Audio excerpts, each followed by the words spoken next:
I've literally just pulled up on the driveway and I've just got home from Chicago after an awesome time in the States, and I thought I'd make a quick video before it gets dark because I'm not going to be on YouTube for the next 2 months.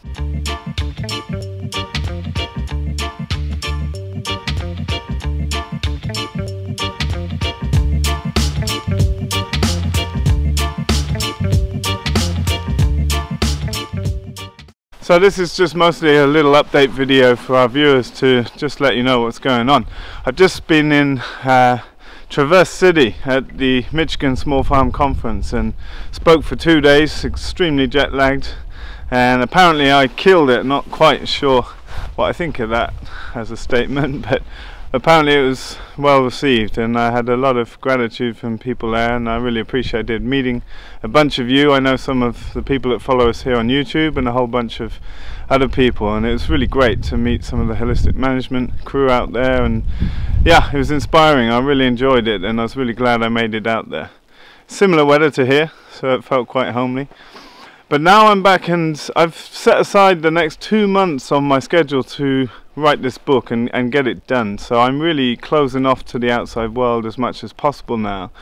And we've sort of arranged our schedules here with Johanna and to fit around caring for our son Ragnar, but to allow me to try and concentrate on a writing retreat for the next 2 months, staying at the farm as long as possible. If it doesn't work, I might have to find a little retreat space somewhere else, but I want to be able to manage other things going on at the farm. We're packing out a lot of tools. I know a bunch of you are waiting for me to come back to pack pallets of tools to go out around Europe to get you started for this season, so I'm excited to do all that too. But I really want to get this book done, and I think for those of you who aren't aware, I'm radically updating and overhauling my book, Making Small Farms Work. We've sent that out to about 90 countries now, and I'm adding quite a lot of chapters to it about pastured turkeys, pastured pigs, about beef and charcuterie and how to manage with people, and greatly extending the market garden chapters and finance and economy stuff. It's basically going to be also integrating the book I started writing last winter, which was about a comparative analysis of all the enterprises that fit in regenerative enterprise. It's a massive work and I've already done a lot on it, but I think this is going to be a new book that sets the standard for this field, if I say so myself. But I think I'm saying that because there's nothing really like it out there at all that's so wide and comprehensive and yet goes into depth of how to plan from the large landscape patterns all the way down to business details and marketing and all of that stuff, and how to manage people, etc. So I'm really excited. I think it's totally going to replace Making Small Farms Work.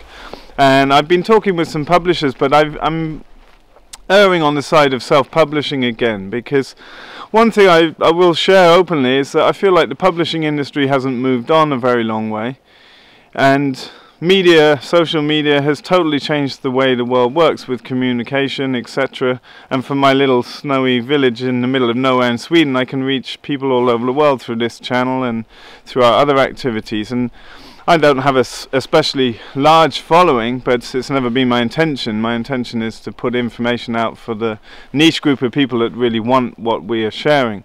And I feel like that's where I'm at with the book. A publisher has the benefit of being able to put us in front of more people potentially, but I'm not necessarily, I don't need this book to be in libraries or in bookstores, because it's not aimed at the sort of people that would pick up and browse this book. It's a very niche book.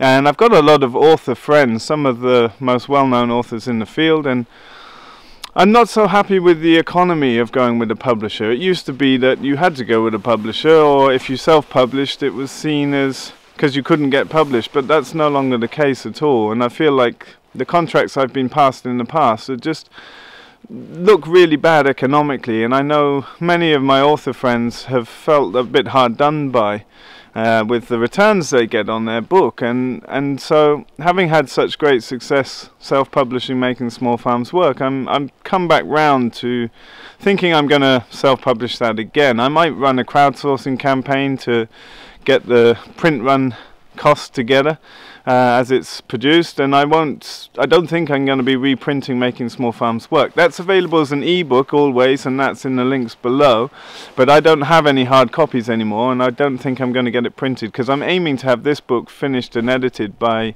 April.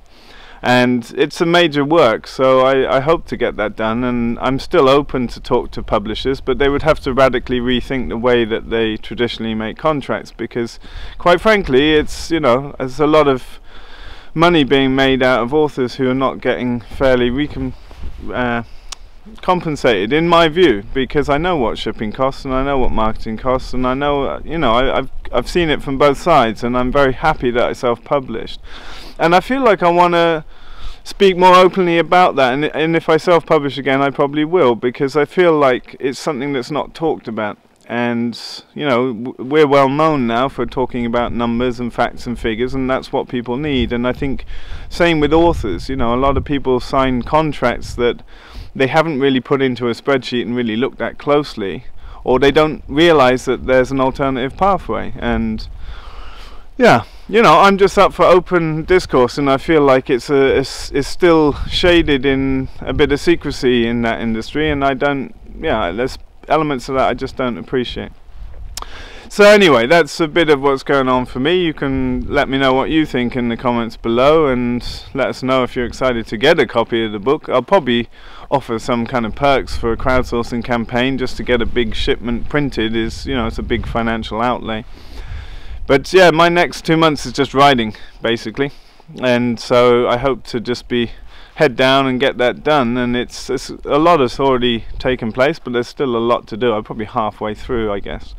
But to those of you that like our videos and want to be engaged in some way, I would say the best way to do that is to follow our online training, which is over 80 hours of footage, and nearly all of that is stuff that hasn't made it to YouTube. And it's a highly structured educational course. There's classroom trainings where you have, you know, hour-and-a-half lectures on all kinds of things, and then there's dedicated videos of someone filming with me in the field. So it's a lot of different content that you would have seen on YouTube. It's also got all of our spreadsheets and a load of downloads, health and safety codes for running a slaughtery, and all these different things. And it's also a network of other people who are uploading their designs and asking each other questions, because it's set out in a structured way, mirroring the chapters of Making Small Farms Work. And then at the end of each task, it's giving you activities to do, so that you build up a whole holistic plan of your farm. And I think it's the most broad, deep training you'll find in the regenerative ag field. It covers all the things that we're doing, including whole farm design, etc. And over 80 hours of footage, as I said, and it's put out at a very low cost. We've seen this trend of all these online courses that cost, frankly, a lot of money. And I could say they're probably worth it if you're going into that thing, but what I wanted to do, based on the feedback I get from people around the world, is make that accessible to anyone. So it's on a month-to-month subscription basis, where you have access to all the material immediately from when you sign up, and you can cancel that subscription whenever you like. So it's 89 euros for a full subscription, and we have a video-only subscription for 59 euros a month.